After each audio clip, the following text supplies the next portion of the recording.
நமஸ்தே குட்டீஸ், நம்மளோட குட்டி ஹிந்தி லேர்னர் சேனல்ல நம்ம இன்னைக்கு பார்க்க போறது राष्ट्र भाषा फर्स्ट पेपरல सेकंड एक्सरसाइज कवि का नाम बताते हुए किसी ये कविता का सारांश लिखिए। இதுல நம்ம பார்க்க போற கவிதா வந்து खिलौना कविता का सारांश लिखिए। இதுல ஃபர்ஸ்ட் கவி परिचय அதாவது போயிட்டோட इंट्रोडक्शन பார்க்கலாம்। इस कविता के रचयिता सियाराम शरण गुप्त।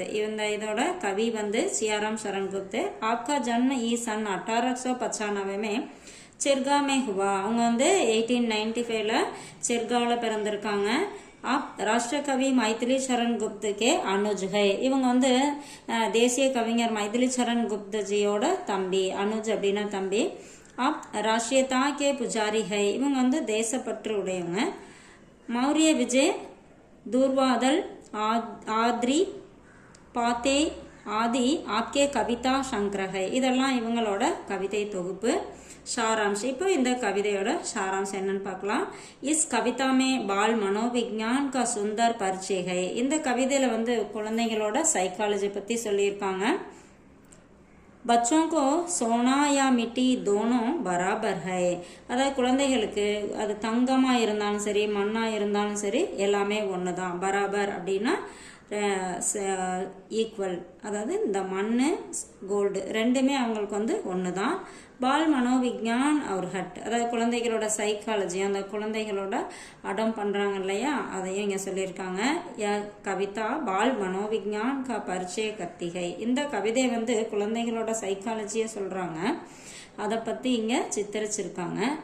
बच्चों के लिए मिट्टी और सोने के खिलौनों में कोई भेद नहीं होता। அதாவது குழந்தைகளுக்கு வந்து அதாவது மிட்டி அப்படின்னா மண்ணு, சோனே கே கிலோனே அப்படின்னா கோல்டு பொம்மை, அதாவது மண்ணில் செஞ்ச பொம்மையும் சரி கோல்டுல இருக்க பொம்மையா இருந்தாலும் சரி ரெண்டுக்கும் வித்தியாசம் எதுவும் கிடையாது। அந்த குழந்தைங்களை பொறுத்த வரைக்கும் அது ஒரு பொம்மை, அவ்வளோதான்।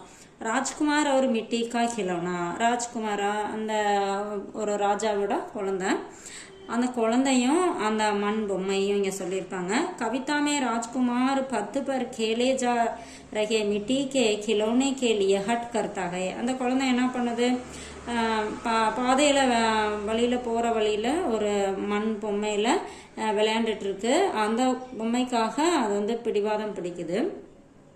ராஜ்மஹல் லவுட்னே பர் பி வகி கிலோனா சாக்தா ஹை, அதாவது அரண்மனைக்கு திரும்பி வந்ததுக்கு அப்புறம் கூட அந்த பொம்மையை தான் அது வந்து விரும்புது।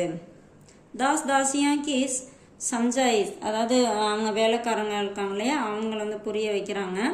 தாஸ் தாசியா உசே சோனே கே கிலோனே தேனே கி பாத் கர்த்தே ஹை, அதாவது அவங்க வேலைக்காரங்கள்ட்ட வந்து சொன்னாங்க, நீங்க வந்து கோல்டில் இருக்க அந்த பொம்மையை கொடுங்க அப்படின்னு சொல்லி சொல்கிறாங்க। வே மான்தே ஹை கி சோனே கா கிலோனா அதிக மூல்யவான் ஹை।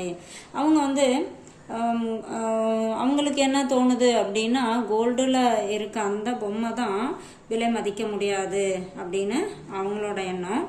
பால்ஹட் அவர் ஆனந்த், அதாவது குழந்தையோட அந்த பிடிவாதமும் குழந்தைத்தனமான பிடிவாதமும் ஹாப்பினஸும்।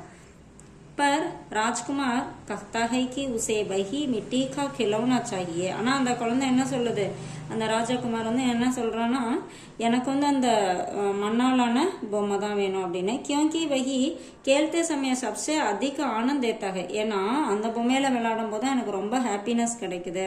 अतः वही सोने के खिलौने भी त्याग देता है। அதான் அந்த தங்கத்தால் ஆன பொம்மையை கூட அது வேணாம் அப்படின்னு ஒதுக்கிறது। निष्कर्ष, இதோட முடிவுரை।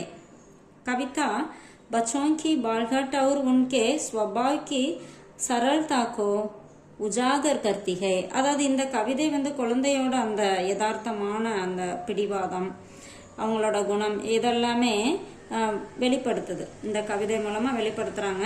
ஜஹா மூல்ய நஹி பல்கி பிரியதா அவர் ஆனந்தி மகத்துவபூர்ண ஹோத்தே ஹை। எங்க வந்து எதுக்கு வந்து விலை அதிகம் அப்படின்னா அந்த விலைக்கு வந்து கிடையாது, எங்க வந்து சந்தோஷமும் அன்பும் கிடைக்குதோ அதுதான் மிக சிறந்தது அப்படிங்கிறது இந்த கவிதை மூலமா கவிஞர் சொல்லியிருக்காரு। இது கொஞ்சம் ஷார்ட் பண்ணி கொடுத்துருக்கேன், இதுக்கு வந்து நீங்க ரூபரேகா போட்டு எழுதுனீங்கன்னா நீட்டா இருக்கும்।